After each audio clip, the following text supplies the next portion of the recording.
Hello प्यारे बच्चों, तो कैसे हैं आप सब। मैं आशा करता हूँ सभी मस्त होंगे और ज़बरदस्त होंगे। तो आई होप आपने पुराने सारे लेक्चर देख लिए होंगे और आज हम आए हैं आपके साथ डिस्कस करने के लिए एनसीईआरटी एग्जाम्पलर सीरीज का नेक्स्ट चैप्टर डिस्कस करने, मूविंग चार्जेस एंड मैग्नेटिज्म। तो मूविंग चार्ज एंड मैग्नेटिज्म पे आज हम चर्चा करने वाले हैं। ठीक है बच्चों, बिना समय बर्बाद किए हम स्टार्ट करते हैं। अब पहला सवाल, two charge particles traverse identical helical paths in a completely opposite sense. सबसे पहला वर्ड इसमें है आइडेंटिकल। सबसे पहला वर्ड इसमें दिया हुआ आइडेंटिकल। फिर बोल रहा है completely opposite sense. Yes, completely opposite sense. अब चलो बात करते हैं कि पाथ की बात करते हैं। अब मान लेते हैं कि ये हमारे पास कुछ ऐसी मैग्नेटिक फील्ड है कहीं पर किसी रीजन में। This is the magnetic field.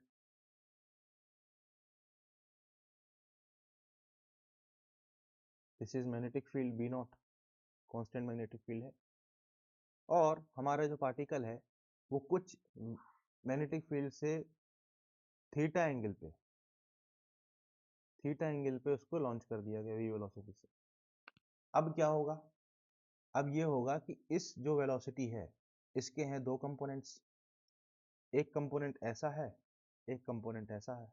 Yes, एक component along the magnetic field है v cos थीटा और एक component perpendicular to magnetic field है v sin थीटा। और हम एक बात जानते हैं कि इस चार्ज पार्टिकल के ऊपर चार्ज क्या है, q मास है मान लेते हैं, राइट। तो हम ये बात जानते हैं कि जो चार्ज पार्टिकल होता है उसके ऊपर फोर्स कितना लगता है बिकॉज ऑफ मैग्नेटिक फील्ड। वो हम जानते हैं q into v cross B. ठीक। तो अगर वेलोसिटी पैरेलल है मैग्नेटिक फील्ड के तो उस पर कोई फोर्स नहीं लगेगा, और अगर वेलोसिटी परपेंडिकुलर है मैग्नेटिक फील्ड पे तो उस पर मैक्सिमम फोर्स लगेगा। इसका मतलब ये है कि ये वाला जो कंपोनेंट है इस कंपोनेंट की वजह से कोई भी फोर्स जनरेट नहीं होगा, सिर्फ और सिर्फ v sin थीटा की वजह से फोर्स जनरेट होगा। तो वो फोर्स कितना जनरेट हो, वो फोर्स कितना जनरेट हो जाएगा, q into v sine theta into B naught. इतना फोर्स जनरेट होगा, इतना फोर्स जनरेट होगा। यस। और ये फोर्स कैसे होगा, किस डायरेक्शन में होगा? आप देखो, बी ये है, v है, तो v क्रॉस b आप करोगे तो कैसा होगा, इनवर्ड होगा कि नहीं होगा? v क्रॉस b अगर आप करोगे तो इनवर्ड होगा। एक इनवर्ड फोर्स यहाँ पर जनरेट होगा, एक इनवर्ड फोर्स यहाँ पर जनरेट होगा। यस, एक इनवर्ड फोर्स यहाँ पर जनरेट होगा। तो इस डायग्राम को मैं अगली स्लाइड पे फिर से बना ले रहा हूँ। हमारी मैग्नेटिक फील्ड मान लेते हैं ऐसे अंदर की, मतलब इस डायग्राम को एक दूसरे एंगल से मैं बना रहा हूँ। ठीक है, इस डायग्राम को मैं एक दूसरे एंगल से आपको दिखा रहा हूँ।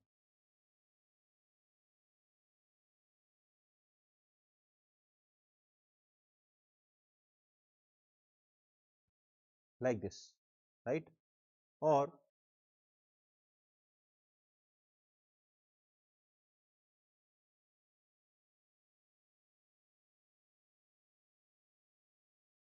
है ना, यस, लाइक दिस। अब जो v sin थीटा है इसकी वजह से क्या होगा, सर्कुलर मोशन होगा। क्यों होगा? क्योंकि v sin थीटा की वजह से क्या आएगा, मैग्नेटिक फील्ड का फोर्स आएगा। और ये मैग्नेटिक फील्ड इसको क्या एक सेंट्रीपिटल फोर्स प्रोवाइड करेगी कि नहीं करेगी? हाँ सर, करेगी। तो Q V sine theta into B nought is equal to M. ठीक। अब m के बाद क्या आएगा, तो एम वी साइन थीटा ही आएगा, M V square by R. Yes, क्योंकि ये v साइन थीटा ही क्या है, सर्किल के अराउंड है। भाई मैग्नेटिक फील्ड कुछ ऐसे मूव कर रही है, ऐसे सर्कुलर सर्कुलर पाथ में मूव कर रही है लाइक दिस, और इसका रेडियस कुछ r है। यस। और जो टेंजेंशियल वेलोसिटी वो कितनी है, v sin थीटा है। v cos थीटा तो मैग्नेटिक फील्ड के अलोंग है वेलोसिटी। ठीक। v sin थीटा है तो M V sine theta whole square by R हो जाएगा क्या, सेंट्रीपिटल फोर्स। और वो किसके बराबर होना चाहिए, वो सेंट्रीपिटल फोर्स कौन प्रोवाइड कर रहा है, मैग्नेटिक फोर्स। यस। तो ये v sin थीटा का एक टर्म कैंसिल हो गया तो हमको r मिल गया। r की वैल्यू क्या आ गई, वो आ गई M V sine theta divided by Q B nought, ये आ गई। यस। अब ये तो आ गई रेडियस, ये तो आ गया रेडियस। अब टाइम पीरियड कितना होगा, कितना समय लगाएगा ये? तो टाइम पीरियड कितना होगा सर? तो टाइम पीरियड के लिए सिंपल ऐसे सोचो कि टाइम पीरियड कैसा हो जाएगा, टाइम पीरियड हो जाएगा 2 पाई आर, मतलब ये पूरा एक राउंड लगाने में कितना डिस्टेंस कवर किया, 2 pi R upon V sine theta. तो यहाँ पे 2 पाई आर की वैल्यू है M V sine theta upon Q B nought upon V sine theta. इतना टाइम लगाएगा। तो यहाँ से वी साइन थीटा कैंसिल हो गया, तो यहाँ पे हमको टाइम पीरियड मिल गया 2 pi M upon Q B nought, 2 pi M upon Q nought, इतना टाइम लगाएगा। यस। अब ये जो चार्ज पार्टिकल ये क्या होगा, हेलिकल पाथ में ऐसा मूव कर रहा होगा, राइट।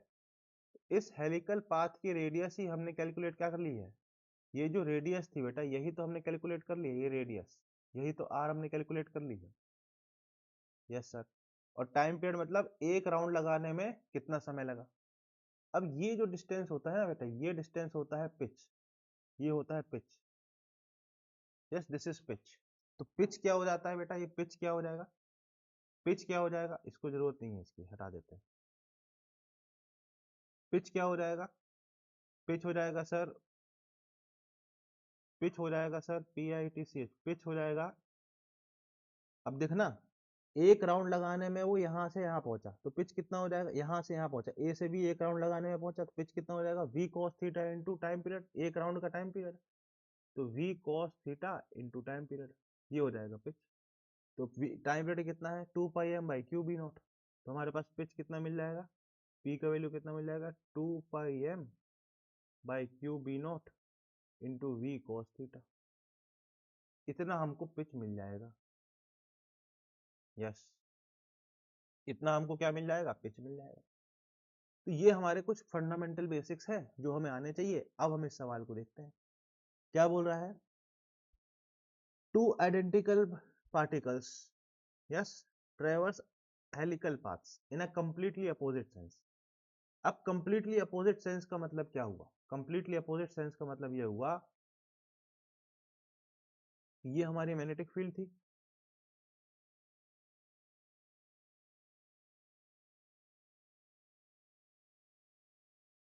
ऐसी। अब एक पार्टिकल ऐसे मूव कर रहा है और ऐसे मूव कर रहा है दिस डायरेक्शन में, इस डायरेक्शन में, और दूसरा पार्टिकल ऐसे मूव कर रहा है। यस,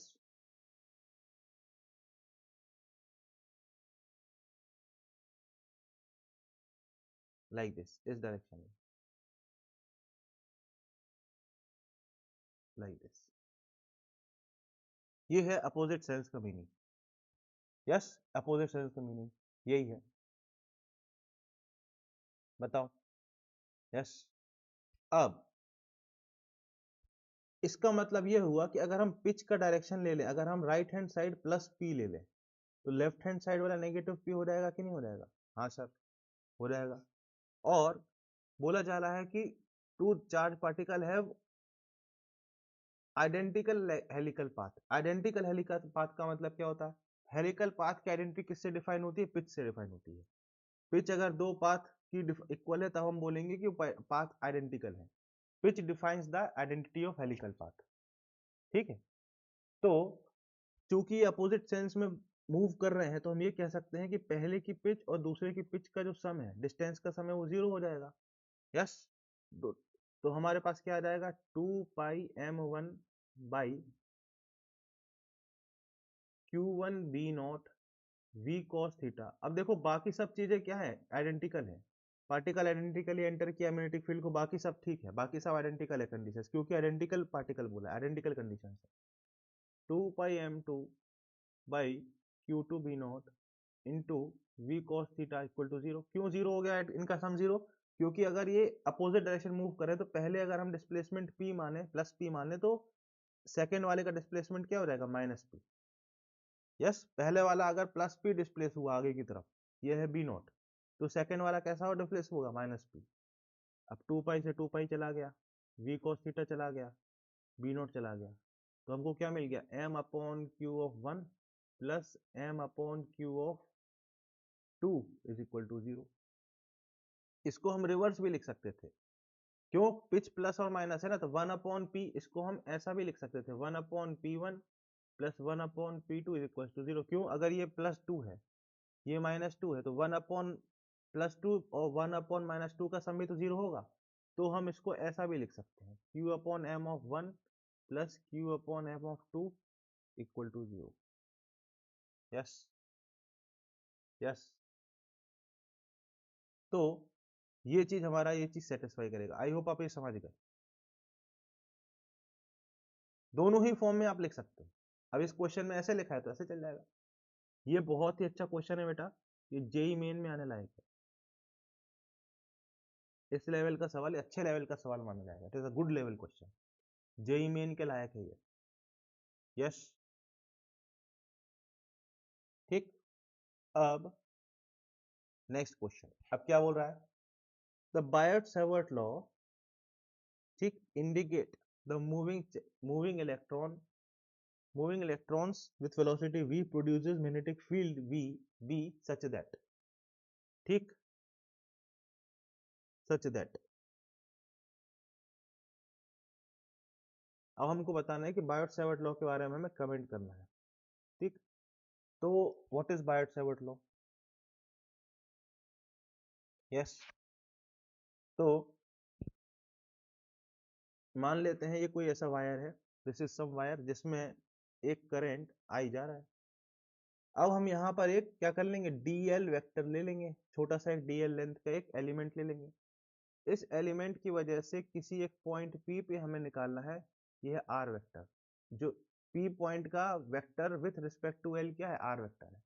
तो हमें P पॉइंट में मैग्नेटिक फील्ड लिखनी है, इसी में हमारा बायट-सैवर्ट लॉ हेल्प करता है। तो बायट-सैवर्ट लॉ क्या बोलता है कि मैग्नेटिक फील्ड एट B जो कि dl की वजह से आएगी, वो कितनी हो जाएगी, mu nought upon 4 pi, mu nought upon 4 pi constant है, into I dl vector cross r vector whole upon r vector के मॉड का स्क्वायर। ये है magnetic field according to what, according to Biot Savart law, according to Biot Savart law, ठीक। R square नहीं, sorry R cube होगा यहाँ पर। Yes. अब जो v वेलोसिटी है वो कहाँ होगी, अब यहां से मान लेते हैं इलेक्ट्रॉन ऐसे मूव कर रहा है, इलेक्ट्रॉन की वेलोसिटी ऐसे होगी कि नहीं होगी, टेंजेंशियली, अरे लाइक दिस, अरे यार बन नहीं रहा, एक मिनट, हाँ, इलेक्ट्रॉन कैसे मूव कर रहा होगा, ऐसे मूव कर रहा होगा कि नहीं, टेंजेंशियली ऐसे, करंट की अपोजिट डायरेक्शन में। यस, मूव कर रहा होगा। यस, मतलब dl के अपोजिट डायरेक्शन में मूव कर रहा होगा कि नहीं इलेक्ट्रॉन, हाँ बिल्कुल कर रहा होगा। अब यहां से हमको क्या मिल रहा है, पता चल रहा है कि dp वेक्टर जो है वो परपेंडिकुलर किसके है, dl के वेक्टर के। और चूंकि v वेक्टर है जो, वो v वेक्टर का डायरेक्शन क्या है, dl वेक्टर के डायरेक्शन के अपोजिट है। तो हम ये भी तो कह सकते हैं कि dp जो वेक्टर है, db जो वेक्टर है, वो परपेंडिकुलर v वेक्टर भी तो हो जाएगा। बिल्कुल सर, वो परपेंडिकुलर v वेक्टर भी हो जाएगा। बताओ भाई, ये बात समझे कि नहीं समझे, ये बात समझे कि नहीं समझे। जो v वेक्टर है वो अपोजिट है dl वेक्टर के, पर जो db वेक्टर है वो dl वेक्टर के परपेंडिकुलर है, तो वो v वेक्टर के भी परपेंडिकुलर हो जाएगा। Yes yes. तो हमारे पास आंसर हो जाएगा ए, हमारे पास क्या आंसर हो जाएगा, ए, ठीक।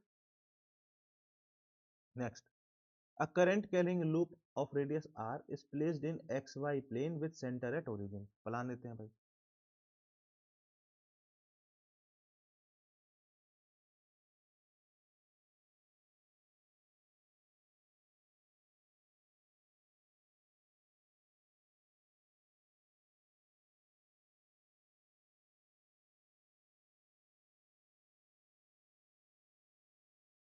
ठीक, और इसमें हम बनाते हैं एक लूप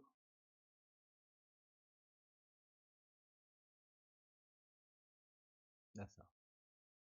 सेंटर इसका ओरिजिन में है, रेडियस इसकी आर है, ऐसे। ओके, अब क्या बोल रहा है, half of the loop with x greater than 0 is now bent so that it now lies in yz plane। अच्छा, अब हमने क्या किया, ये आधा ये वाला जो लूप था,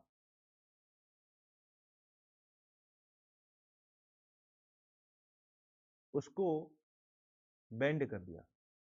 तो अल्टीमेट डायग्राम कैसा बनेगा देखो,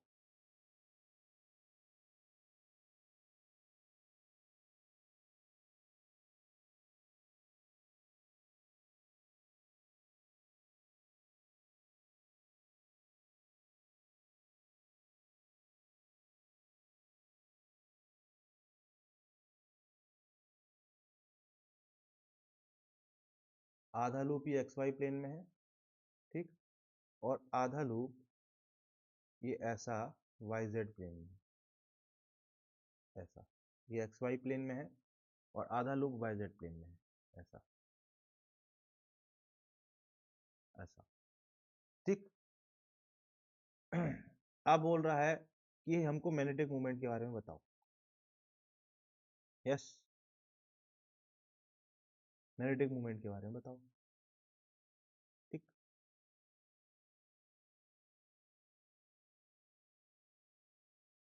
तो मैग्नेटिक मूवमेंट क्या होगा,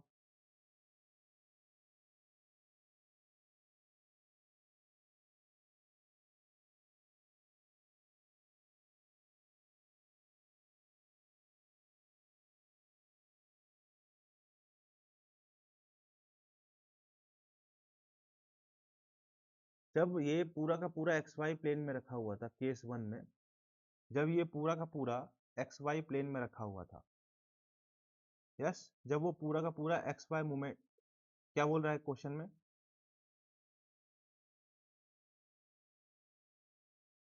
half of the loop is now bent, ठीक है, तो हमको मैग्नेटिक मूवमेंट के बारे में बात करनी है, राइट। तो जब ये पूरा का पूरा एक्स वाई प्लेन में रखा हुआ था, तो मैग्नेटिक मूवमेंट कितना था,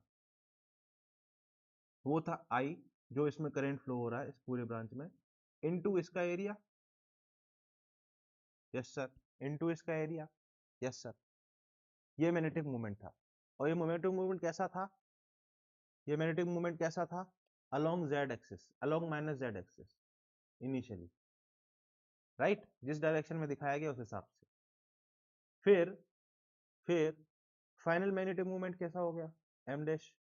अब यहाँ पर देखना, आई इंटू पाई आर स्क्वायर, ये माइनस के कैप में तो होगा, पर अब ये वाला जो करंट है, ये वाला जो करंट है, इसकी वजह से ही मैग्नेटिक मूवमेंट होगा कि नहीं होगा, प्लस एक्स की डायरेक्शन में, यस। तो ये कितना हो जाएगा, plus I into pi R square by two into I cap, ठीक। यहाँ पे क्लॉक, यहाँ पे ऐसा करंट फ्लो हो रहा है तो माइनस जेड की डायरेक्शन में मैग्नेटिक मूवमेंट होगा, यहाँ ऐसा करंट फ्लो हो रहा है तो प्लस एक्स की डायरेक्शन में मैग्नेटिक मूवमेंट होगा। तो ये हमको मिल गया एम डैश। अब एम डैश का हमको मैग्नीट्यूड अगर हमको निकालना हो तो हम क्या कर देंगे, इसको स्क्वायर करके रूट करेंगे, तो I into pi R square by two का whole square plus I into pi R square by two का होल स्क्वायर, यस। ये हमारे पास आ जाएगा I into pi R square by two into root two, ये आ गया magnetic movement, net magnitude of magnetic movement, yes. और ये रूट टू से ये कैंसिल होकर रूट टू बन जाएगा, तो ये हो जाएगा I into pi R square upon root two, और ये हमको मिल जाएगा M upon root two. Clearly आपको दिख रहा है कि ये मैग्नीट्यूड क्या हो गया, कम हो गया, मैग्नीट्यूड क्या हो गया है, ये कम हो गया है, यस। तो हमारे पास ऑप्शन ए हमारा सीधा सीधा सही हो गया। Magnetic movement does not change, गलत, मैग्नेटिक मूवमेंट चेंज हो गया, देखो वेक्टर ही चेंज हो गया। The magnitude of B at Z 0,0,z, yes, मतलब इस पॉइंट पे कहीं इंक्रीजेस। अब बी का मैग्नीट्यूड जो है इस पॉइंट पे इंक्रीज हो जाएगा, नहीं, बी का मैग्नीट्यूड कम हो जाएगा, राइट। क्यों, क्योंकि ये वाला जो पोर्शन है इसकी वजह से अब यहाँ पे कोई मैग्नेटिक फील्ड नहीं देखने को मिलेगी, ठीक है। तो अनचेंज भी नहीं रहेगा और इंक्रीजेस भी नहीं रहेगा, कम हो जाएगा। तो यहाँ हमारे पास आंसर क्या आ जाएगा, ए ओनली। यस। अब नेक्स्ट क्या बोल रहा है, electron is projected with a uniform velocity along axis of a current carrying long solenoid. तो करंट कैरिंग लॉन्ग सोलेनाइड के अलोंग द एक्सिस इसको हमने प्रोजेक्ट किया, ठीक है भाई। तो ये करंट कैरिंग लॉन्ग सोलेनाइड है।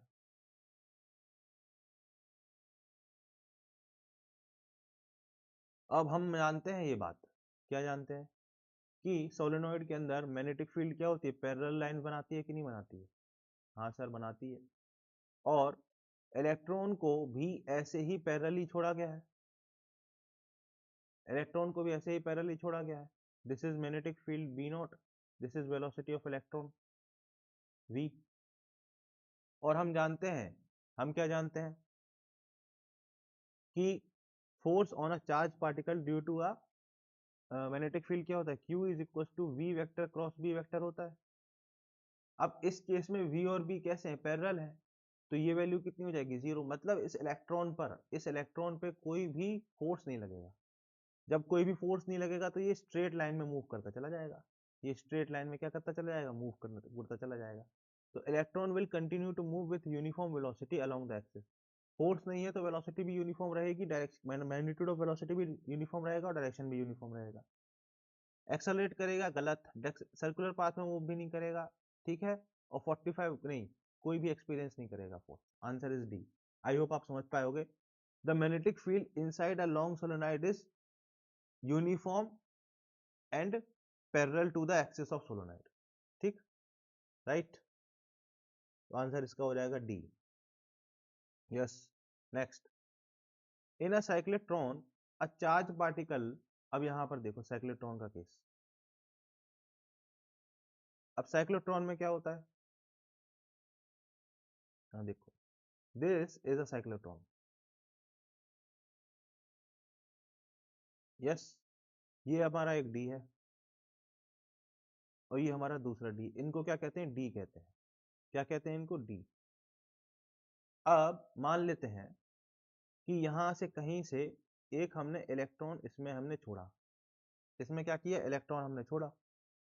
अब रेडियस ऑफ इलेक्ट्रॉन, जब इलेक्ट्रॉन मैग्नेटिक फील्ड, अब इस डी के अंदर क्या होता है बेटा, मैग्नेटिक फील्ड होता है। इस डी के अंदर जो डी का रीजन है यहाँ पे क्या होगा, मैग्नेटिक फील्ड होगा सब जगह।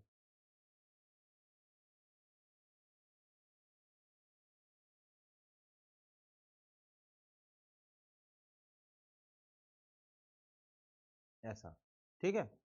वी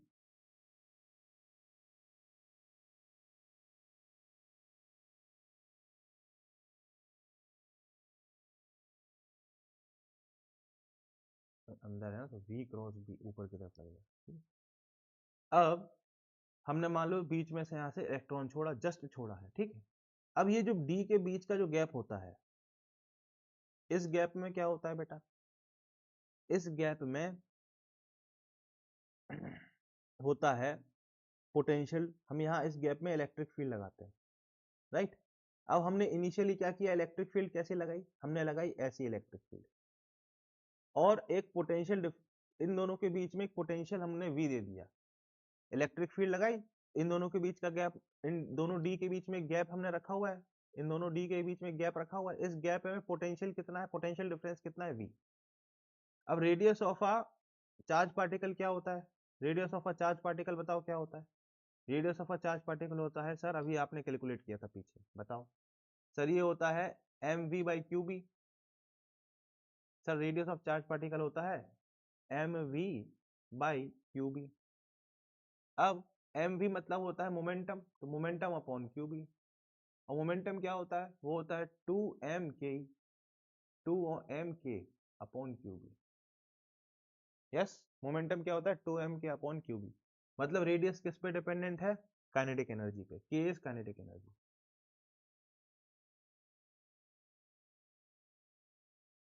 ठीक। अब यहाँ पर के को कैसे लिखोगे, एनर्जी को कैसे लिखोगे, पोटेंशियल वी है, इलेक्ट्रॉन का चार्ज ई है। तो जब ये इस डी से मूव करेगा, इस डी से मूव करेगा, तो आप यहाँ पे काइनेटिक एनर्जी पुट कर पाओगे कि नहीं कर पाओगे, हाँ कर पाऊंगा। एक बात बताओ, ये मान लो हमने सेंटर से जस्ट सपोज इलेक्ट्रॉन छोड़ा, तो जब ये इलेक्ट्रॉन यहां पर आ जाएगा, इस पॉइंट पर आएगा, तो इसकी एनर्जी कितनी हो जाएगी सर ईवी। तो सर पहला जब हमने जस्ट छोड़ा तो R1 की वैल्यू क्या हो जाएगी सर, वो हो जाएगी under root of 2m into eV upon QB, क्योंकि उसकी काइनेटिक एनर्जी ईवी से बढ़ गई। Yes sir. अब ये क्या होगा, जैसे इसकी ईवी से बढ़ गई तो ये R1 रेडियस पे ऐसे सर्कुलर मोशन करेगा R1 रेडियस पे, तो ये 2R1 डिस्टेंस पे यहाँ पर पहुंचेगा, 2R1 डिस्टेंस पे यहाँ पर पहुंचेगा और इस डी से इस डी अगली डी की तरफ जाएगा। ठीक है सर। अब जैसे ही ये इस पॉइंट पे पहुंचा तो हम क्या करते हैं, इस पोटेंशियल का जो डायरेक्शन है वो चेंज कर देते हैं, इलेक्ट्रिक फील्ड का डायरेक्शन हम क्या कर देते हैं बेटा, चेंज कर देते हैं, रिवर्स कर देते हैं। अब इस बार हमने पोटेंशियल ऐसा लगा दिया, यस, रिवर्स कर दिया। तो फिर से जैसे ही ये इलेक्ट्रॉन इस जोन में आएगा तो इसको फिर से ईवी काइनेटिक एनर्जी मिल जाएगी, तो इसका जो रेडियस है वो चेंज हो जाएगा, फिर से 2m into 2ev upon QB बन जाएगा। और जैसे वो इस जोन में ये काइनेटिक एनर्जी लेके यहाँ पहुंचेगा तो उसका रेडियस फिर से बढ़ जाएगा और वो यहाँ पहुंचेगा। क्यों बढ़ जाएगा, क्योंकि उसकी काइनेटिक एनर्जी बढ़ गई। फिर अगेन हम यहाँ पे क्या करेंगे, पोटेंशियल का डायरेक्शन फिर चेंज कर देंगे और फिर उसको ईवी एनर्जी फिर से मिल जाएगी। तो R3 थर्ड केस में क्या हो जाएगा, under root of 2m into 3ev upon QB, इसकी आर नेक्स्ट राउंड में क्या मिल जाएगी, रेडियस बन जाएगी और ये फिर से एक लार्जर रेडियस में ऐसे मूव करेगा। यस, आई होप आपको समझ आ रहा होगा कि साइक्लोट्रॉन कैसे वर्क करता है। And this process goes on. और मान लेते हैं कि मान लेते हैं यहाँ पे एग्जिट है, यहाँ पे क्या है, एग्जिट है। यस, यहाँ पे एग्जिट है और इस डी का रेडियस मान लेते हैं क्या है, आर है, कैपिटल आर है। इस डी का रेडियस क्या है, कैपिटल आर है। तो ये हम प्रोसेस करते रहेंगे जब तक कि आर एन, मान लीजिए एन टाइम्स ऐसे ऐसे गोल गोल घुमा, R N is equals to under root of 2m into N E V whole upon Q B, ये हमारा कैपिटल आर के बराबर ना हो जाए तब तक घूमते रहेगा। और जब ये इसके बराबर होगा तो यहां से एग्जिट कर जाएगा इलेक्ट्रॉन, यहां से क्या कर जाएगा, एग्जिट कर जाएगा। यस, यहां से एग्जिट कर जाएगा। जब इलेक्ट्रॉन यहां से एग्जिट करेगा तो उसके पास काइनेटिक एनर्जी कितनी होगी सर, वो हो जाएगी n into E into V. Yes sir. उसका मास मान लेते हैं m है इलेक्ट्रॉन का, तो half m v square, half m v square is equal to n into E into V. तो यहां से हमको v मिल जाएगा कि नहीं मिल जाएगा, 2n ev upon m e का अंडर रूट। मतलब n राउंड लेके जब वो इस d से एग्जिट करेगा तो इतनी वेलोसिटी से एग्जिट करेगा, वेलोसिटी ऑफ एग्जिट है ये। बताओ यार, आपको साइक्लोट्रॉन का वर्किंग समझ में आया कि नहीं आया, कि साइक्लोट्रॉन काम कैसे करता है, बताओ साइक्लोट्रॉन काम कैसे करता है ये बताओ। अब इसमें ध्यान देने वाली बात यह है कि एक्सेलरेशन जो साइक्लोट्रॉन का हो रहा है वो सिर्फ इस जोन में हो रहा है, ये जो बीच का गैप है, यस, इस बीच का गैप है, डीज के बीच का गैप है, ये जो गैप है यहाँ पे क्या हो रहा है, एक्सेलरेट हो रहा है इलेक्ट्रॉन। हर समय एक्सेलरेट नहीं हो रहा, तो ये वाला टाइप ऑप्शन गलत है। Speed up between dees because of magnetic field, गलत। मैंने इन डीज के बीच में क्या लगाया है, इलेक्ट्रिक फील्ड लगाया है। क्या लगाया है, इलेक्ट्रिक फील्ड। और वो इलेक्ट्रिक फील्ड ही इस इलेक्ट्रॉन को क्या कर रही है, एक्सेलरेट करा रही है, मैग्नेटिक फील्ड नहीं करा रही। मैग्नेटिक फील्ड तो सिर्फ उसको सर्कुलर पाथ में घुमा रही है। ठीक, next, speeds up in the D, गलत। डी के अंदर स्पीड अप नहीं हो रहा है, डी के अंदर तो सिर्फ क्या हो रहा है, सर्कुलर मोशन कर रहा है। यस, हाँ सॉरी सॉरी, ए ऑप्शन तो सही हो जाएगा ना, undergoes acceleration all the time, हाँ ये सही है। Slows down within a D and speeds up between dees, गलत। डी के अंदर स्लो डाउन नहीं होता, जो मैग्नेटिक फील्ड है वो उसकी मैग्नीट्यूड ऑफ वेलोसिटी चेंज नहीं करती, तो स्लो डाउन नहीं होगा। एक्सेलरेशन वाला टाइम सही क्यों हो गया, क्योंकि डी के अंदर उसकी वेलोसिटी तो कांस्टेंट है। इस पॉइंट पे जब वो पहुंचा था तो उसकी वेलोसिटी क्या थी, मान लेते हैं ये पहला राउंड है ना, तो इस पॉइंट पे जब वो पहुंचा था तो उसकी वेलोसिटी थी 2m/√2k/m, तो वो उसी वेलोसिटी से मूव करेगा, पर उसकी वेलोसिटी का डायरेक्शन तो चेंज हो रहा है ना, क्योंकि सर्कुलर पाथ में मूव कर रहा है। सर्कुलर पाथ में मूव कर रहा है तो हर पॉइंट वेलोसिटी का डायरेक्शन चेंज हो रहा है, तो डी के अंदर भी उसका एक्सेलरेशन हो रहा है और इस गैप में भी उसका एक्सेलरेशन हो रहा है। फर्क क्या है, इस गैप में जो एक्सेलरेशन हो रहा है उसकी वजह से उसकी वेलोसिटी का मैग्नीट्यूड चेंज हो रहा है, पर डी के अंदर जो एक्सेलरेशन हो रहा है उसकी वजह से उसकी वेलोसिटी का डायरेक्शन चेंज हो रहा है। बट एक्सेलरेशन तो डी के अंदर भी हो रहा है और गैप में भी हो रहा है, तो ऑप्शन हमारा क्या हो जाएगा, ए। यस यस, ऑप्शन ए हो जाएगा कि नहीं? ऑप्शन ए हो जाएगा। ठीक, अब बात क्या बोल रही है, circular current loop of magnetic movement m is in arbitrary orientation with a external magnetic field B. Work done to rotate the loop by 30 degree about an axis perpendicular to the plane is. Yes, अब देखो, अब मान लेते हैं ये जो magnetic field है ये B है, B0 है, और एक लूप ऐसा ऐसा इसमें लाई कर रहा है,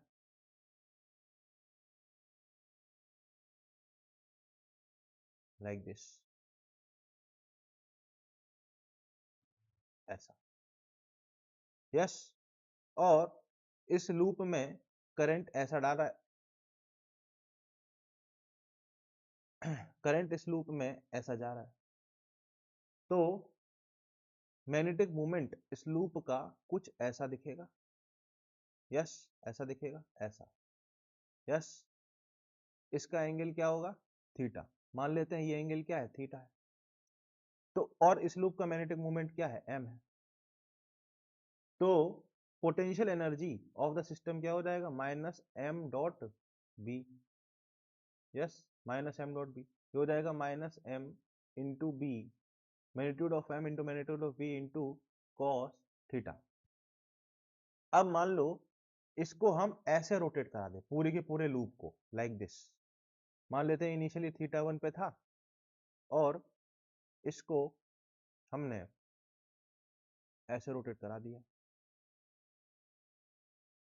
ऐसा, और इसका हमने पूरा का पूरा ओरिएंटेशन ऐसे चेंज कर दिया, ऐसा, और ये एंगल अब बन गया थीटा 2। ठीक, तो इसका इनिशियल एनर्जी ये था, फाइनल एनर्जी क्या होगा सर, वो हो जाएगा minus M into B into cos theta 2। तो वर्क डन कितना होगा, मतलब इसको घुमाने में कितना वर्क डन करना पड़ा होगा, वर्क डन वो हो जाएगा यू एफ माइनस यू आई। क्यों, काइनेटिक एनर्जी में कोई चेंज नहीं हुआ ना। हाँ सर, यू एफ कितना है, minus M M dot B cos theta 2 minus M minus M cos theta 1।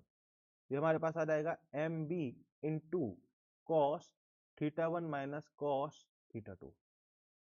Yes, theta 1 minus cos theta 2। अब ध्यान देना है क्या बात को, ध्यान देना है क्या बात को, बताओ। ये रोटेशन हमने कैसा कराया है, ये रोटेशन हमने कुछ ऐसा कराया है, ऐसा। जब इस तरीके से आप रोटेट करोगे इस लूप को तब हमको वर्क डन करना पड़ेगा। यस, बट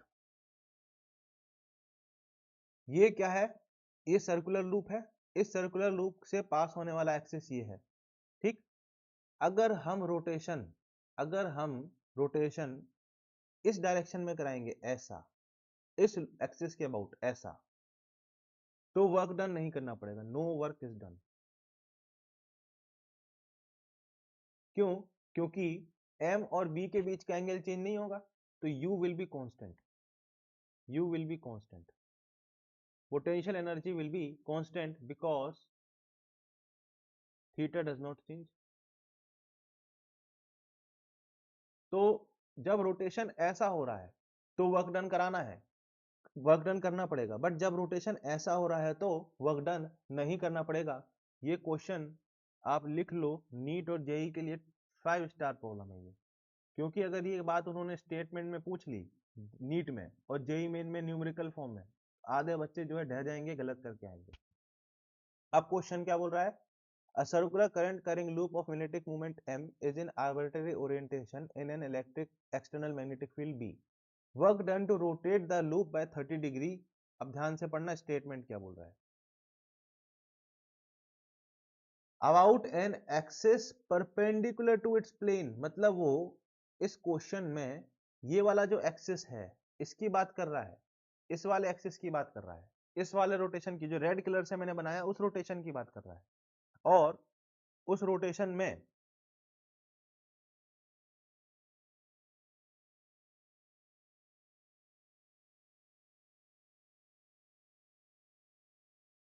कोई भी वर्क डन हमको नहीं करना पड़ेगा। यस, कोई भी वर्क डन हमको नहीं करना पड़ेगा, तो हमारा आंसर क्या हो जाएगा, डी। कोई भी वर्क डन हमको नहीं करना पड़ेगा तो हमारा आंसर डी हो जाएगा। आई होप आपको समझ में आया कि भाई ये पूरा खेल क्या है। यस, दो तरीके से हम इस लूप को रोटेट करा सकते थे, दोनों मैंने बता दिया। एक रोटेशन में वर्क डन करना पड़ेगा और एक रोटेशन में वर्क डन नहीं करना पड़ेगा, क्योंकि थीटा चेंज नहीं होगा। ये इंपॉर्टेंट है बेटा, नीट के लिए भी इंपॉर्टेंट है ये, क्योंकि ऐसा सवाल स्टेटमेंट बेस में आ जाएगा और फिर आधे बच्चे गलत करेंगे। ठीक, next, the gyromagnetic ratio of an electron according to Bohr's model. Gyromagnetic ratio, सबसे पहले तो ये समझना है कि जायरोमैग्नेटिक रेशियो क्या होता है। तो ये वर्ड अगर आपको नहीं पता है तो इस वर्ड को नोट कर लो, क्योंकि एग्जाम्पलर में दिया हुआ है। ठीक, तो जायरोमैग्नेटिक रेशियो क्या है,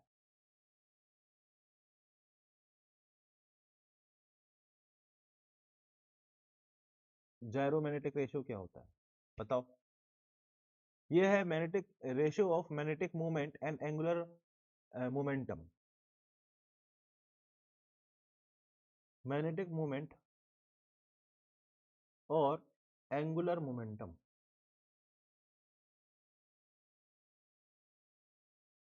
का रेशियो। मैग्नेटिक मोमेंट को हम कैपिटल एम से दिखाते हैं, एंगुलर मोमेंटम को एल से दिखाते हैं। इन दोनों को जब हम रेशियो ले लेते हैं तो वो होता है जायरोमैग्नेटिक रेशियो। इस टर्म को आपको ध्यान रखना है नीट और जेई दोनों के लिए, क्योंकि ये टर्म पे अब वो बोल देगा कि जायरोमैग्नेटिक रेशियो निकालो जेई में, और आपको नहीं पता है कि जायरोमैग्नेटिक रेशियो क्या होता है, तो आप वहां पे सवाल नहीं कर पाओगे। Remember term. और फिर आप ये भी नहीं कह पाओगे कि सिलेबस के बाहर है, क्योंकि एग्जाम्पलर में दिया हुआ है। ठीक है, तो जायरोमैग्नेटिक रेशियो क्या होता है, मैग्नेटिक मोमेंट और एंगुलर मोमेंटम का रेशियो।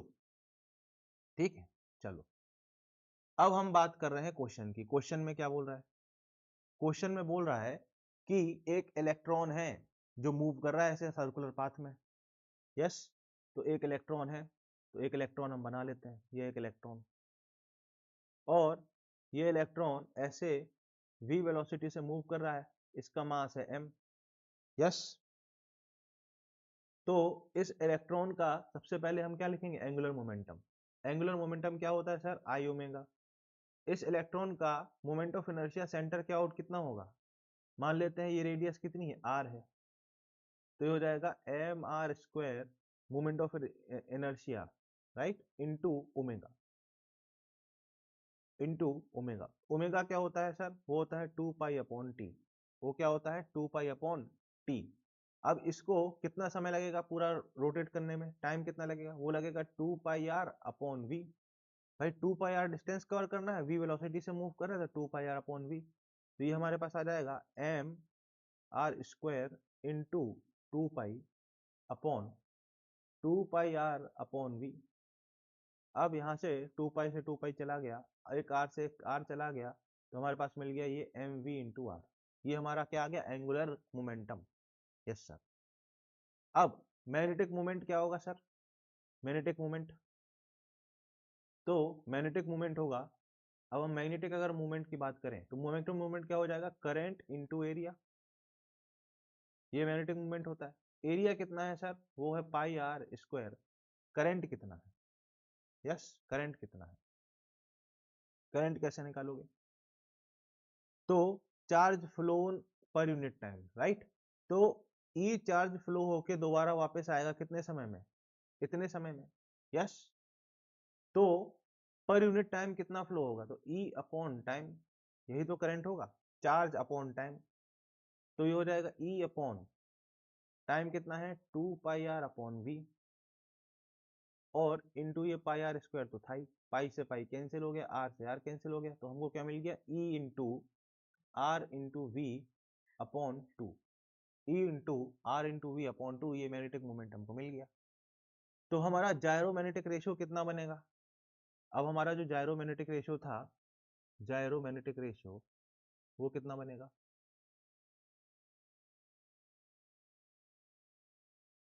अब इसमें हमको डायरेक्शन भी सोचना पड़ेगा, ठीक है। अगर इलेक्ट्रॉन ऐसे मूव कर रहा है तो एंगुलर मोमेंटम का डायरेक्शन क्या होगा सबसे पहले, क्योंकि हमको डायरेक्शन भी सोचना पड़ेगा। यस, क्योंकि इसका डायरेक्शन भी हमको सोचना पड़ेगा। ऐसा, अब अगर ये है x, ये है y, तो ये कैसा होगा बेटा z। अब इसका डायरेक्शन कैसा होगा बताओ? एंगुलर मोमेंटम का डायरेक्शन पहले सोचो कैसा होगा, mvr, ठीक है। तो डायरेक्शन कैसा होगा v क्रॉस r, तो v क्रॉस r मतलब प्लस k की तरफ, तो ये कितना हो जाएगा प्लस k कैप, ठीक है। r vector cross v vector करोगे ना, r वेक्टर ऐसा है तो r vector cross v vector ऐसे आप ले जाओगे अपना नट को, तो आपको डायरेक्शन मिल जाएगा।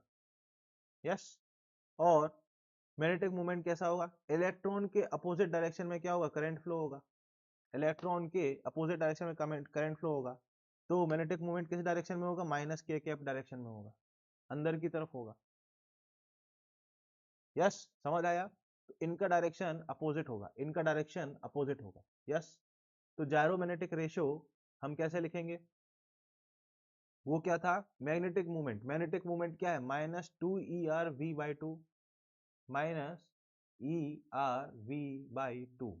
माइनस क्यों लिया, क्योंकि यहाँ पे ये अपोजिट डायरेक्शन में, तो ये माइनस, अगर हमने प्लस जेड इस डायरेक्शन को प्लस जेड लिया है तो अंदर वाली डायरेक्शन माइनस जेड हो जाएगी ऑटोमेटिकली। प्लस, और एंगुलर मोमेंटम कितना है mvr, एंगल ये कितना है mvr, तो ये माइनस इंपॉर्टेंट है बेटा, है ना। v से v कैंसिल, r से r कैंसिल, ये हमारे पास आ जाएगा E upon 2m, E upon 2m। Yes, yes, है ना, E अपॉन 2m। ठीक, ये हमारा जायरोमैग्नेटिक रेशियो क्या है, ये हमको इतना मिल गया। ठीक, अब क्या ये ऑर्बिट की रेडियस पे डिपेंड कर रहा है जायरोमैग्नेटिक रेशियो? नहीं कर रहा है। ऑर्बिट की रेडियस जो है, रेडियस ऑफ ऑर्बिट, वो किस पे डिपेंड करती है एन पे। एन क्या होता है, जो आपके क्वांटम नंबर है उसमें आपने पढ़ा हुआ है एन, एन की वैल्यू, कि फर्स्ट ऑर्बिट के लिए एन की वैल्यू क्या होती है 1 होती है, फिर सेकंड ऑर्बिट के लिए 2 होती है, थर्ड ऑर्बिट के लिए 3 होती है एंड सो ऑन। ऑर्बिट की जो रेडियस है वो एन पे डिपेंड करती है, बट जायरोमैग्नेटिक रेशियो ऑर्बिट की रेडियस पे डिपेंड नहीं कर रहा, मतलब जायरोमैग्नेटिक रेशियो एन पे डिपेंड नहीं करेगा। तो जायरोमैग्नेटिक रेशियो पहला statement independent of which orbit, ये वाला सही बात है। ठीक, फिर जायरोमैग्नेटिक रेशियो इज, अब बोल रहा है according to Bohr's model gyromagnetic ratio is negative, ये वाली बात भी सही होनी चाहिए, ये एनसीईआरटी में नहीं दी है। यस, फिर एन पे इंडिपेंडेंट है तो ये गलत हो जाएगा, ये भी गलत हो जाएगा, हमारा आंसर ए और बी है। ई की वैल्यू, नहीं सॉरी वेट, हम इलेक्ट्रॉन की बात कर रहे हैं, तो इलेक्ट्रॉन में ई की वैल्यू क्या होगा बेटा, इलेक्ट्रॉन में ई की वैल्यू कितनी होगी, वो होगी -1.6 इंटू 10⁻⁻19। तो जायरोमैग्नेटिक रेशियो कैसा निकलेगा, पॉजिटिव निकलेगा कि नहीं निकलेगा, क्योंकि मास तो पॉजिटिव है, ई इतना आ गया, तो यहाँ पर ये गलती हो गई, नेगेटिव नहीं होगा पॉजिटिव होगा, जायरोमैग्नेटिक रेशियो इज पॉजिटिव। इस केस में जायरोमैग्नेटिक रेशियो कितना आएगा, पॉजिटिव आएगा कि नहीं आएगा, तो हमारा आंसर कितना होना चाहिए ए और सी। ऑप्शन दिया हुआ है सिर्फ ए बुक में, यस मेरे हिसाब से ए और सी होना चाहिए, आप लोग कमेंट करके बताना क्या मैं सही सोच रहा हूँ। चलो नेक्स्ट, अब क्या बोल रहा है, consider a wire carrying a steady current I placed in a uniform magnetic field B perpendicular to its length. Consider the charges inside the wire. It is known that magnetic force do no work. This implies that, अब बताओ, अब ये भाई magnetic field है ऐसी, yes, और एक wire ऐसे रखा हुआ है, ऐसे। अब क्या बोला जा रहा है, इस वायर में आई करंट फ्लो हो रहा है और एक magnetic field, uniform magnetic field ऐसे है, ठीक।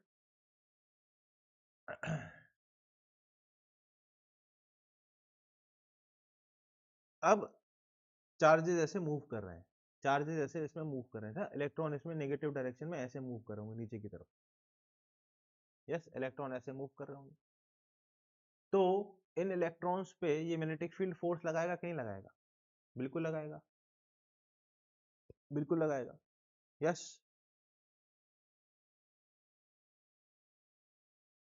अब इन इलेक्ट्रॉन पे फोर्स कैसे लगाएगा? तो v की डायरेक्शन ये है, v की डायरेक्शन ये है, तो v cross b, v cross b जब आप करोगे तो आपको डायरेक्शन, इस डायरेक्शन में फोर्स लगाता हुआ दिखेगा कि नहीं दिखेगा? ये ऐसा फोर्स अंदर की तरफ, ऐसा। अगर ये x एक्सिस है, ये y एक्सिस है, तो ये z एक्सिस की तरफ फोर्स लगाता हुआ दिखेगा कि नहीं दिखेगा? यस। तो electron because of this force will come on the surface, कुछ इलेक्ट्रॉन इस फोर्स की वजह से सरफेस पे आ जाएंगे कि नहीं आ जाएंगे? आ जाएंगे। तो ये बात सही है कि सरफेस पे आ जाएंगे इलेक्ट्रॉन, क्योंकि इस पे एक फोर्स लगेगा, तो वो जो इलेक्ट्रॉन जो अंदर बैठा हुआ था उस फोर्स की वजह से सरफेस पे आ जाएगा। इस करंट के अंदर, इस वायर के अंदर तो इलेक्ट्रिक फील्ड की वजह से मूव कर रहा है, पर मैग्नेटिक फील्ड के इफेक्ट की वजह से इलेक्ट्रॉन सरफेस पे आ जाएगा, क्योंकि उसको एक फोर्स लगेगा, वो फोर्स उसको खींच के सरफेस पे ले आएगा। यस। तो हम ये नहीं कह सकते कि चार्जेस का जो मोशन है वो अनअफेक्टेड है, ठीक है। तो ये वाला ऑप्शन गलत हो जाएगा, चार्जेस का मोशन में इफेक्ट होगा, कुछ इफेक्ट होगा। If wire moves under the influence of, no work is done by the force.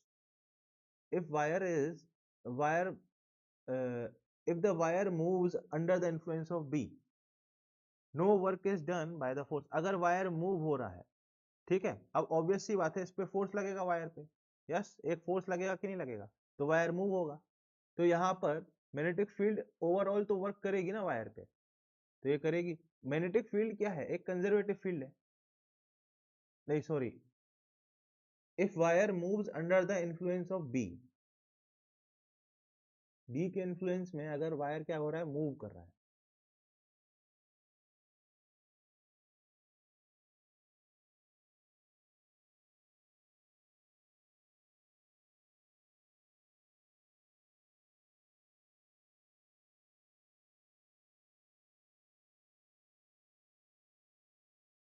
हाँ, हाँ,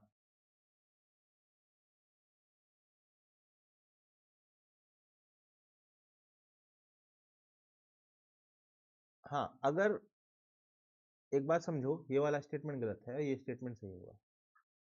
इलेक्ट्रॉन्स मूव कर रहे हैं, यस, इलेक्ट्रॉन्स अगर इस वायर के अंदर मूव कर रहे हैं तो वो एक एक्सपीरियंस करेंगे फोर्स बी से, बी की वजह से। अब जब वायर मूव करेगा हल्का सा भी, तो चूंकि इलेक्ट्रॉन भी मूव कर रहा है, तो वो एक्सपीरियंस करेगा फोर्स, और जब वो फोर्स एक्सपीरियंस करेगा तो वर्क डन होगा कि नहीं होगा? उस पर होगा। तो ये वाला बात सही है, ठीक है। ये वाला बात मतलब गलत है कि कोई भी वर्क नहीं होगा, ऐसा नहीं है, वर्क डन होगा। जब ये क्लोज लूप बन जाएगा तब नेट वर्क डन जीरो हो जाता है, पर अगर ये ओपन ऐसा वायर रखा हुआ है तब वर्क डन होगा। और जो फिक्स आयंस हैं उन पे वर्क डन नहीं होगा, मैग्नेटिक फील्ड की वजह से जो फिक्स आयंस हैं उन पे वर्क डन नहीं होगा, क्योंकि वो फिक्स है, तो उन पे जो है वर्क डन जीरो हो जाएगा। तो हमारा आंसर डी हो जाएगा। इलेक्ट्रॉन पे वर्क डन पर होगा, ऐसा नहीं है कि बिल्कुल वर्क नहीं होगा, ठीक है, क्योंकि एक फोर्स लग रहा है ना इस वायर पे, I L into B, F is equals to I into L into B. ये फोर्स लग रहा है कि नहीं वायर पे? बिल्कुल लग रहा है। ये लेंथ एल ये है, ये वाली लेंथ एल है। अब अगर फोर्स लग रहा है तो कुछ तो वर्क डन होगा, तो हम ये नहीं कह सकते कि बिल्कुल वर्क नहीं करेगी मैग्नेटिक फील्ड, तो C is wrong. Yes. Next, two identical current carrying coaxial loops. अब दो लूप है, एक लूप ये है और दूसरा लूप ये है, और ये कोएक्सियल है, ऐसे एक एक ऐसे रखा हुआ, carrying current I in opposite sense. तो पहले वाले में आई ऐसे फ्लो हो रहा है, नेक्स्ट वाले में आई उसका अपोजिट फ्लो हो रहा है। Yes. A simple Amperian loop passes through both of them once, ठीक। तो एक एम्पिरियल लूप हम बनाए जो इन दोनों से पास होगा, तो हम ऐसा लूप बना सकते हैं कि नहीं? This is our Amperian loop. Yes sir, yes. अब इस एम्पियर लूप के लिए अगर हम लिखें integral of C B vector dot D L is equal to mu nought into I enclosed, ये होता है एम्पेरियन इक्वेशन। अब यहाँ पर ये करंट ऐसे फ्लो हो रहा है, ये करंट ऐसे फ्लो हो रहा है, तो आई इनक्लोज्ड क्या हो जाएगा? जीरो, क्योंकि एक करंट बाहर जा रहा है, एक करंट अंदर जा रहा है। तो यहाँ पे हम लिखेंगे C B vector dot D L yes is equal to mu nought I minus I, क्योंकि एक बाहर आ रहा है, एक अंदर जा रहा है। तो यहाँ से हमको b is equal to zero मिल जाएगा कि नहीं मिल जाएगा? बताओ भाई, b is equal to zero मिल जाएगा कि नहीं मिल जाएगा? बिल्कुल मिल जाएगा। Yes, B dot D L की वैल्यू जीरो मिल जाएगी कि नहीं मिल जाएगी? बिल्कुल मिल जाएगी। बी डॉट डी एल की वैल्यू जीरो मिल जाएगी कि नहीं मिल जाएगी? बिल्कुल मिल जाएगी। तो ये पूरी की पूरी वैल्यू जीरो हो जाएगी, ये पूरी की पूरी वैल्यू जीरो हमको मिल जाएगी। यस, ठीक। अब क्या बोल रहा है, क्वेश्चन पढ़ते हैं। अब इस सी पे बी डॉट डी एल की value plus minus two mu nought I आएगा, गलत, वो तो जीरो आ रहा है। यस, तो ये जीरो है, गलत है। ठीक। अब value of integral independent of the sense of C, ये वाली बात सही है। आप एम्पिरियल लूप को चाहे ऐसे लो या इसके अपोजिट रिवर्स लो, सी का सेंस, ये एम्पिरियल लूप का सेंस कैसा है, चाहे वो एंटी क्लॉकवाइज है क्लॉकवाइज, उससे कोई फर्क नहीं पड़ता। इंटीग्रेशन की वैल्यू तो जीरो ही आएगी, क्योंकि आई इनक्लोज जीरो है। तो C B option is absolutely correct. Next, there may be a point on C where B and D L are perpendicular. अब सोचो, डी एल कहाँ होगा? डी एल होगा ऐसा, ऐसा होगा। यस। अब एक पॉइंट ऐसा हमको सी पे मिल रहा है कि नहीं मिल रहा है, जहां बी और डी एल परपेंडिकुलर है। देखो मैं ऐसा बना रहा हूं, ये हमारा पिंक कलर से मैं बना रहा हूं, ये हमारा लूप का एक पार्ट है, ठीक है। ये जो वायर था उसका ये पिंक वाला पोर्शन है, ठीक। अब पिंक वाले पोर्शन पे, यस, इन इस पिंक वाले पोर्शन पे ये एक डीएल मैंने ऐसा ले लिया, यस। और एम्पिरियन लूप ऐसा था, ऊपर से ऐसे निकल रहा था, एम्पिरियन लूप ऐसा था। अब मुझे बताओ कि एक पॉइंट ऐसा हमको मिल जाएगा। अब यहां से अगर हम परपेंडिकुलर ड्रॉप करें डीएल से, ऐसे परपेंडिकुलर ड्रॉप करें, तो एक पॉइंट ऐसा मिल रहा है कि नहीं आगे पीछे दोनों साइड, जहां पे ये दोनों आई और जहां पे एम्पिरियन लूप पे बी और डीएल परपेंडिकुलर होंगे, बिल्कुल मिल रहा है। यस, बिल्कुल मिल रहा है। तो ये वाली बात एकदम सही है कि ऐसा पॉइंट हमको मिलेगा जहां पे परपेंडिकुलर हो जाएंगे दोनों, ये बात बिल्कुल सही है। यस, ये बात बिल्कुल सही है। फिर ये बोल रहा है कि बी वेनिशेस एवरीवेयर ऑन सी, सी पे बी हर जगह वेनिश हो जाएगा, ऐसा नहीं है, ठीक है। क्यों? क्योंकि सिस्टम क्या है, सिमेट्रिक नहीं है। जब हम स्ट्रेट करंट कैरिंग वायर की बात करते हैं या ऐसी कुछ बात करते थे, तब वो होता था। B dot D L zero होने का मतलब क्या है कि नेट मैग्नेटिक फ्लक्स जो है जीरो है। इसका मतलब ये नहीं है कि सी पे हर पॉइंट पे मैग्नेटिक फील्ड जीरो हो जाएगी, क्योंकि ये सी जो एम्पिरियल लूप है सिमेट्रिकली पुट नहीं किया हमने, सिमेट्रिकली नहीं रखा गया। अगर ये अलोंग द एक्सेस होता तो हम बोलते कि वेनिश हो जाएगा, पर ये एक्सेस के अलोंग नहीं है, तो हम ये नहीं कह सकते हैं कि हर पॉइंट पे मैग्नेटिक फील्ड जीरो होगी, ऐसा नहीं कह सकते। हम ये कह सकते हैं कि net magnetic flux will be zero, पर हर पॉइंट पे मैग्नेटिक फील्ड जीरो हो जाएगी, ऐसा हम नहीं कह पाएंगे। ऐसा क्वेश्चन हमने इलेक्ट्रिक फील्ड के लिए भी किया था, ध्यान करो। तो D option will be wrong. Yes, D option will be wrong. ठीक है भाई, समझे इस बात को आप? आई होप आप समझे होगे। नेक्स्ट 10th क्वेश्चन क्या बोल रहा है भाई? A cubical region of space is filled with some uniform electric and magnetic fields. अब ये क्यूबिकल रीजन है, यस, ऐसा, ऐसा,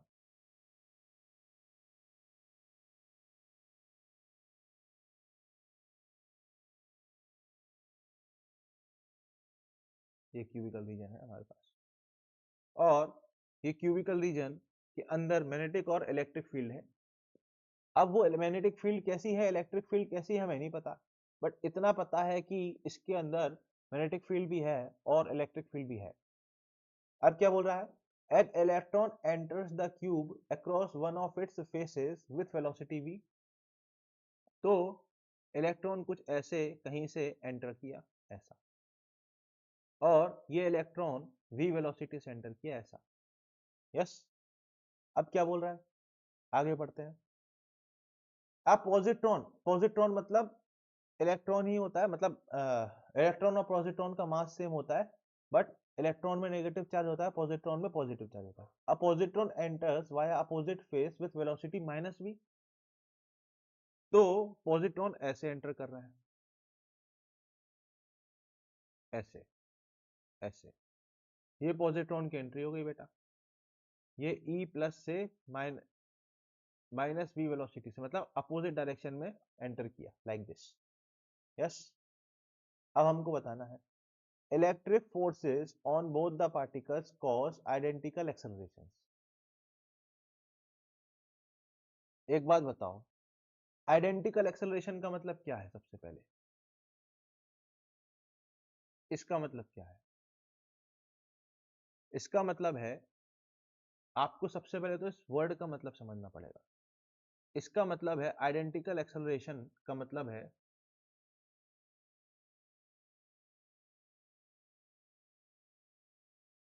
क्या मतलब है, मैग्नीट्यूड दोनों एक्सेलरेशन का और डायरेक्शन सेम हो। ये पहला पॉइंट आपको समझना है कि आइडेंटिकल का मतलब क्या है। ये जेई नीट के लिए आपको ध्यान रखना है, ऐसी जो लैंग्वेज का इस्तेमाल है ना बेटा, यूज हो सकता है। यस, फिर अगले ऑप्शन में वर्ड यूज हुआ इक्वल एक्सेलरेशन का। इक्वल एक्सेलरेशन का मतलब क्या है? इक्वल एक्सीलरेशन का मतलब क्या है? इसका मतलब है कि मैग्नीट्यूड सेम है ओनली। यस, डायरेक्शन सेम ना भी हो तो चलेगा। मतलब मान लो दोनों का एक्सेलरेशन 2 मीटर पर सेकेंड स्क्वायर हो रहा है, तो हम क्या बोलेंगे, दोनों का एक्सेलरेशन इक्वल हो रहा है। यस, तो ये दो वर्ड बहुत इंपॉर्टेंट हैं, इसको आपको स्टार मार्क करके रखना है जेई मेन और नीट के लिए बेटा, क्योंकि ऐसी लैंग्वेज पे क्वेश्चन आ सकता है नीट में भी, ये बात आपको ध्यान रखना है। ठीक, अब हम पढ़ते हैं सवाल, आगे बढ़ते हैं भाई। ठीक, आगे बढ़ते हैं भाई। हाँ, क्या बोल रहा है, electric force on both the particles cause identical acceleration. अब देखो, मान लेते हैं मान लेते हैं कि कुछ इलेक्ट्रिक फील्ड ऐसी होगी, कैसी होगी, इसके रीजन के अंदर मान लो ऐसा डायरेक्शन है इलेक्ट्रिक फील्ड का, तो जब ये ऐसे ही अंदर आएगा तो हमारा जो ये इलेक्ट्रॉन है उसमें फोर्स ऐसा लगेगा कि नहीं लगेगा, इलेक्ट्रिक फील्ड के अपोजिट।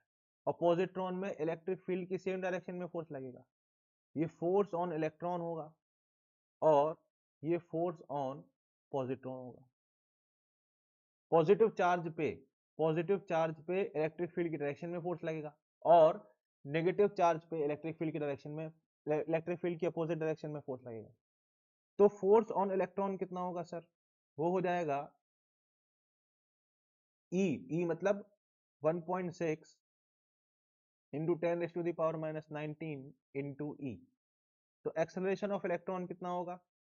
वो अब ये हो जाएगा माइनस के साथ, है ना, क्योंकि ई के अपोजिट डायरेक्शन में लग रहा है, तो -1.6 into 10⁻⁻19 E upon mass of electron.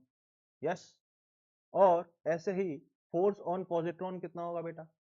Force on positron कितना होगा? वो हो जाएगा प्लस 1.6 इंटू 10⁻⁻19 इंटू ई। तो एक्सेलरेशन ऑफ पॉजिट्रॉन कितना होगा? वो हो जाएगा plus 1.6 into 10⁻⁻19 into E upon mass of positron. पर हमें मालूम है कि मास ऑफ इलेक्ट्रॉन और मास ऑफ पॉजिट्रॉन दोनों सेम होता है, तो हमको ये पता चल गया कि एक्सेलरेशन ऑफ इलेक्ट्रॉन की मैग्नीट्यूड बराबर होगी एक्सेलरेशन ऑफ पॉजिट्रॉन की मैग्नीट्यूड के, पर उनका डायरेक्शन क्या होगा? अपोजिट होगा। तो ये वाला जो ऑप्शन है ये गलत हो गया, और ये ऑप्शन सही हो गया और ये क्वेश्चन 5 स्टार हो गया। क्योंकि ये लैंग्वेज बेटा है तो सिंपल, क्वेश्चन तो सिंपल ही है, ज्यादा टफ नहीं है, बट इसकी लैंग्वेज बड़ी अच्छी है। इसकी लैंग्वेज इतनी अच्छी है कि इतने अच्छे लैंग्वेज का क्वेश्चन मैंने एक्चुअल में पहली बार देखा, सच बता रहा हूँ। जब मैंने ये एनसीईआरटी आपको रिकॉर्ड करनी शुरू की तो इतना बढ़िया लैंग्वेज का सवाल हमने फर्स्ट टाइम लिखा है। ठीक, नेक्स्ट, बोथ पार्टिकल्स गेन और lose energy at the same rate. अब आप बताओ, इसमें कुछ मैग्नेटिक फील्ड भी है, बताओ, मैग्नेटिक फील्ड भी है, यस मैग्नेटिक फील्ड है, मैग्नेटिक फील्ड है, मान लेते कहीं रैंडम डायरेक्शन कुछ मान लेते हैं ऐसी मैग्नेटिक फील्ड है, यस मैग्नेटिक फील्ड ऐसे कुछ रैंडम डायरेक्शन में है। बट हमको मालूम है कि मैग्नेटिक फील्ड वर्क डन क्या करती है, जीरो, मैग्नेटिक फील्ड कोई वर्क नहीं करती, इलेक्ट्रिक फील्ड ही सिर्फ वर्क करेगी। तो वर्क डन क्या हो जाएगा सर, वर्क डन क्या हो जाएगा, रेट ऑफ वर्क डन क्या होता है, power, rate of work done ही क्या होता है, पावर, और हम लोग को उसी की बात हो रही है, energy at the same rate, rate की बात हो रही है, तो रेट ऑफ वर्क डन वो क्या होता है, पावर, और पावर होता है फोर्स इनटू वेलोसिटी, यस। अब दोनों ही पार्टिकल्स पे फोर्स बराबर है, मैग्नीट्यूड ऑफ फोर्स बराबर है, भले डायरेक्शन अलग अलग है पर मैग्नीट्यूड ऑफ फोर्स बराबर है, और वेलोसिटी जो है वो भी दोनों पार्टिकल की बराबर है, भले डायरेक्शन अलग अलग है पर मैग्नीट्यूड ऑफ पार्टिकल, मैग्नीट्यूड जो है बराबर है, तो रेट ऑफ वर्क डन दोनों का बराबर होगा, equal rate of work done, yes दोनों पार्टिकल के लिए, यस समझ में आया। तो इस केस में दोनों पार्टिकल गेन या लूज करेंगे एनर्जी को at same rate, rate of gain और lose will be same, gain या लूज का जो रेट होगा वो सेम होगा। क्यों होगा, क्योंकि जो मैग्नेटिक फील्ड है वो तो जीरो वर्क डन करेगी, इलेक्ट्रिक फील्ड जो है वो भले अपोजिट डायरेक्शन में फोर्स लगाए पर इक्वल फोर्स लगा रही है, और दोनों पार्टिकल की वेलोसिटी भी इक्वल है, और वेलोसिटी, दोनों पार्टिकल की वेलोसिटीज भी इक्वल है हर पॉइंट ऑफ टाइम पे, तो इक्वल रेट पे क्या होगा, वर्क डन होगा, यस यस।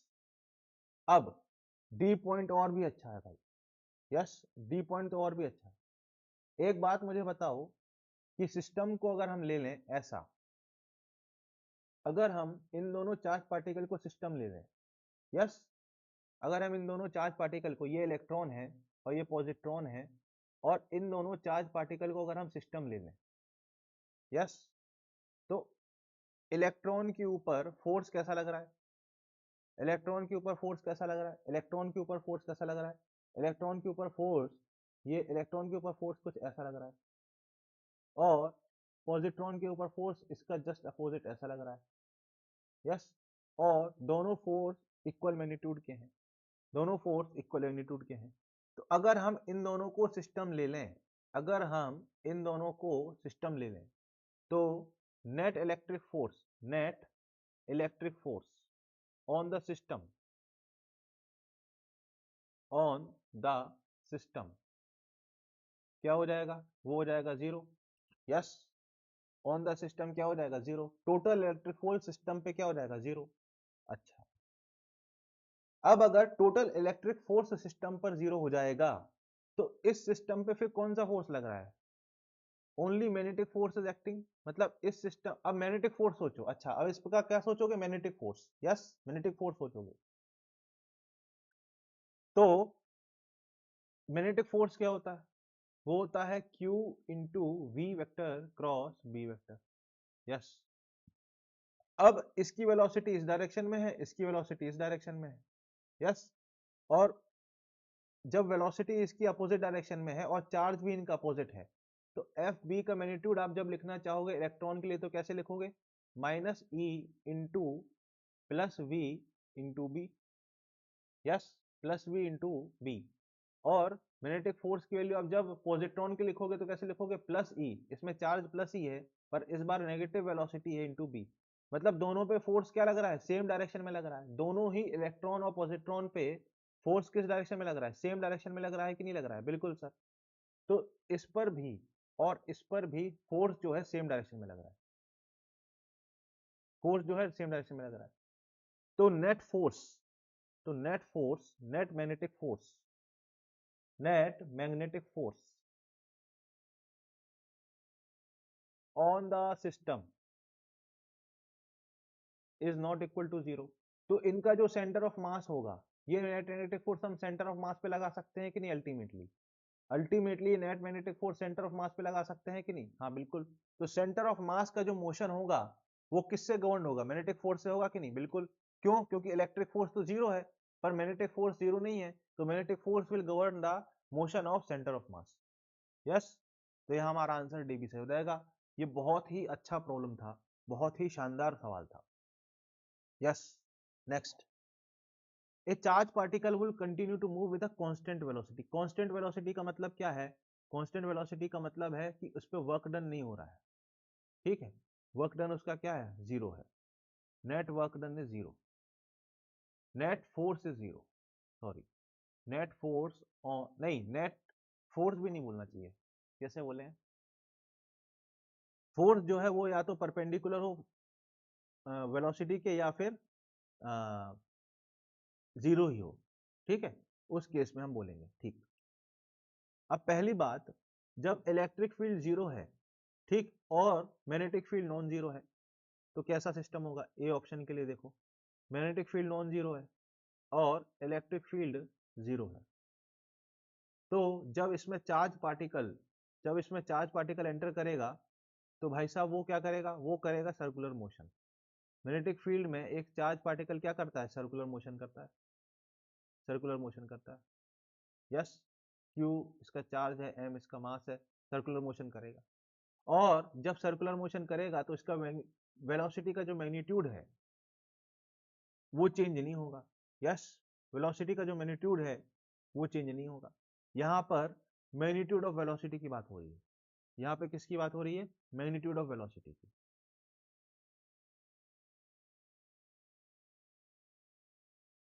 थोड़ा लैंग्वेज में क्लियर नहीं है क्वेश्चन की, पर हमको लैंग्वेज में क्लियर नहीं है, पर मैग्नीट्यूड ऑफ वेलोसिटी की बात हो रही है।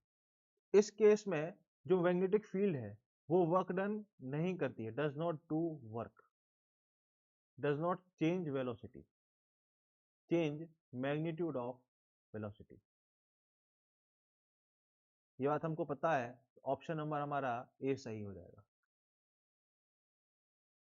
अब जब इलेक्ट्रिक फील्ड भी है और मैग्नेटिक फील्ड भी है उस केस में, ठीक, अब यहां पर दिया हुआ है वुड, वुड मतलब कौन सी चीज पॉसिबल है, ठीक, कौन सी चीज पॉसिबल है हमको ये बताना है। तो अब यहां पर देखो, अब इसके लिए आपने एक केस पढ़ा था, आपने एक केस अपने सिलेबस में ऑलरेडी पढ़ा हुआ है। कौन सा केस पढ़ा हुआ है? कैपेसिटर वाला।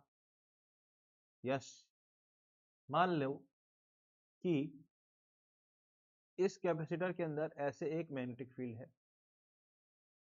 और एक इलेक्ट्रॉन ऐसे v वेलोसिटी से अंदर एंटर कर रहा है, ठीक है? तो इस इलेक्ट्रॉन पर एक नीचे की तरफ magnetic force b, F B लगेगा कि नहीं लगेगा? लगेगा, बिल्कुल लगेगा। ये एफ बी कितना लगेगा? तो ये लगेगा E into V into B, ठीक है? मान लो B nought velocity, B nought magnetic field है।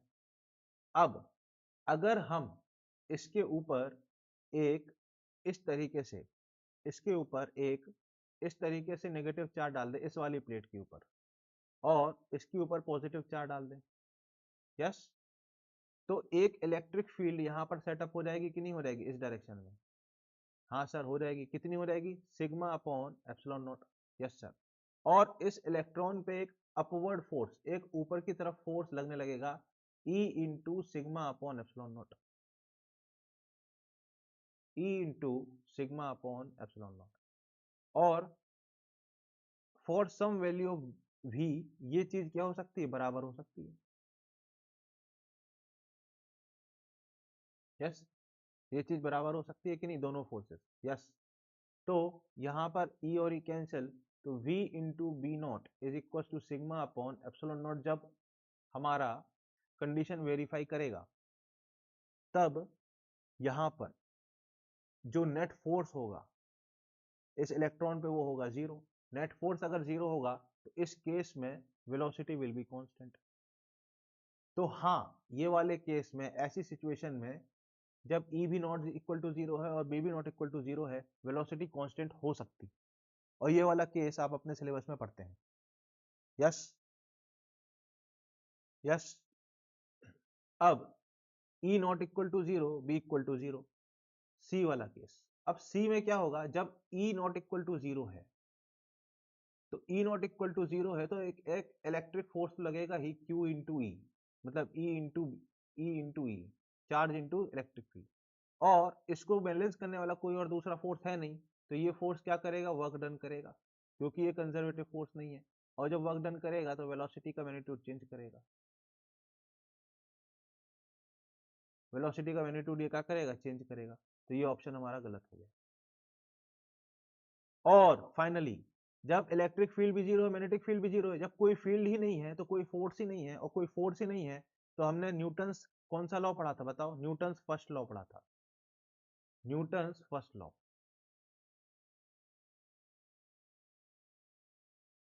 जब E इक्वल टू जीरो है और B इक्वल टू जीरो है, इसका मतलब है कि कोई फोर्स नहीं है, कोई फोर्स नहीं है भाई, फील्ड ही नहीं है तो फोर्स ही नहीं होगा। जब कोई फोर्स नहीं है तो पार्टिकल जो है कांस्टेंट वेलोसिटी से मूव करता रहेगा अनंत तक।